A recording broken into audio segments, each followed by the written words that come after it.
it'll sort itself out.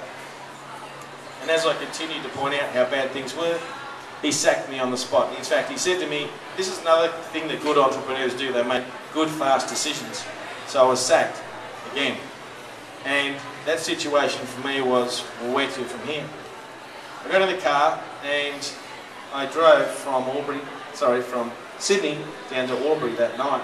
And I borrowed a car off a friend of mine. It was a freezing cold, middle of winter. And I was driving through a town called Goulburn, down in that area. A couple of you shaking your head. For those of you that have ever been to Goulburn in the middle of winter, you know just how incredibly uncomfortable it is.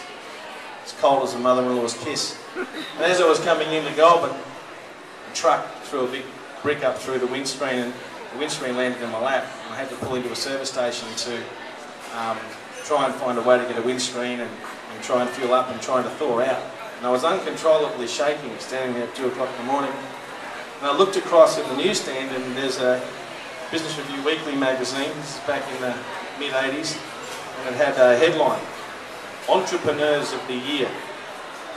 And there was a photo of this guy. He was the number 3 entrepreneur in Australia that year. This is the guy that had just sacked me.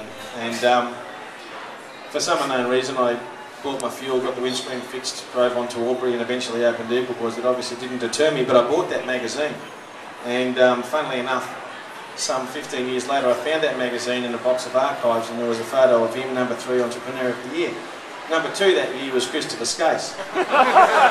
Number 1 was Alan Bond. I've never really liked the word entrepreneur, and it's one of those things where, for those of you that are aspiring to get into business, it doesn't ever come fast. It's a long time, and it's a lot of grueling, hard work to get to a desired end. And if you can get that desired end, good luck to you. So I got to Albury and I sat down and started talking to my mother about what had happened, and we decided that we were going to start Eagle Boys. So over the next 9 months I actually lived in the garage at her place, and I drove her a little Mazda 323, and I went off and I pitched my ideas to the banks. And in February 11, 1987, I was standing out the front of the first store, and it was 42 degrees that day, and Albury was the most stinking, filthy, hot, uncomfortable day I could ever remember. And the sign writer couldn't get the paint to stick on the front of the shop because it was so hot, and a lot of the staff weren't turning up because it was so hot, thinking how could he actually open up and sell pizzas. And the new ovens had just arrived, and they'd wheeled them across the floor and cracked every tile in the place, and the plumbers still didn't have the plumbing working, and the phones hadn't been switched on. Other than that, it was going really well. Anyway, my twin brother walked up and stood beside me, and he said, "Oh, this is your new business?" And I said, "Yeah." And he said, "Well, looks like it's all coming together, and congratulations, good luck with it." And he walked off. And he got about 10 or 15 feet away, and he looked back up at the sign and he said, "Oh, Eagle Boys Dialer Pizza. Does that mean people actually have to ring up to get it delivered?" And I said, "Yeah." You've got to remember, this is 1987. And he said, "Oh, so ring up to get it delivered." He said, "Shit, have you worked out what you're going to do when the phones don't ring?" And then he just walked off. And I stood there for like a moment and I thought, "Oh, you total arsehole." It was the first time I'd ever actually considered that the phones mightn't ring. Anyway, they did ring, and we opened up the first door and it went well. And I did what a lot of 23-year-old aggressive entrepreneurs or people that want to get into business and do well would do. I went off and opened a second store in Wagga, a third store in Dubbo.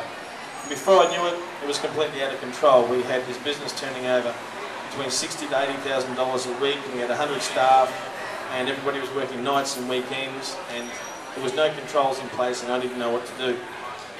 I had no idea how to control it. And I remember my mother actually saying to me, "Well, have you considered franchising?" And I'd only ever had one bad experience with franchising, so I really wasn't interested. In fact, I used to call it the F word. If we really want to get into franchising, let's not use the F word around here. But I decided to go off to the States and have a bit of a look and see what they do. And I came back and I said to her, if we're going to get into this, we need to sell all the stores that we've got. We need to go out of the pizza business and into the people business and get serious about building an infrastructure to franchise. So the first store that was franchised was to be owned by a fellow who was working for me in one of these towns. and he'd been working beside me for approximately 3 weeks. I was training him up. For those of you that underestimate how important training is, the only other thing more important is training the right person. And this guy was working beside me, and he consistently kept asking dumbass questions. And I got to a stage after about a week, as I said, look, it's retail, it's really simple. Customer walks in, you look them in the eye, you ask them what they want, you tell them how much more they need, you kiss them on the ass, and you send them on their way. Have you got it? Good, okay. Don't ask me any more dumb questions. I want you to take ownership of the situation at hand. In fact, unless you're going to poison anybody, I want you to take ownership. So you get this ringing in this guy's ear for 2 weeks. Every time he comes to ask me a dumb question, I put my hand up and I say, just take ownership. So the night before he's about to buy the store, it's about midnight, it's freezing cold, the dust had settled over, the fog had settled over Wagga some 3 months before and hadn't lifted. And you couldn't even see the cars driving across the car park toward the store until they pulled up right at the front. And just as I stepped out the back to take the rubbish out to the dump master, there was a guy standing there with a 12-gauge shotgun, and he poked it in my chest and pushed me back in the store, and he was dressed up as Spider-Man. And he tied us all up on the floor and then proceeded to try and open the safe. And as he couldn't open the safe, he eventually walked over to the 3 of us.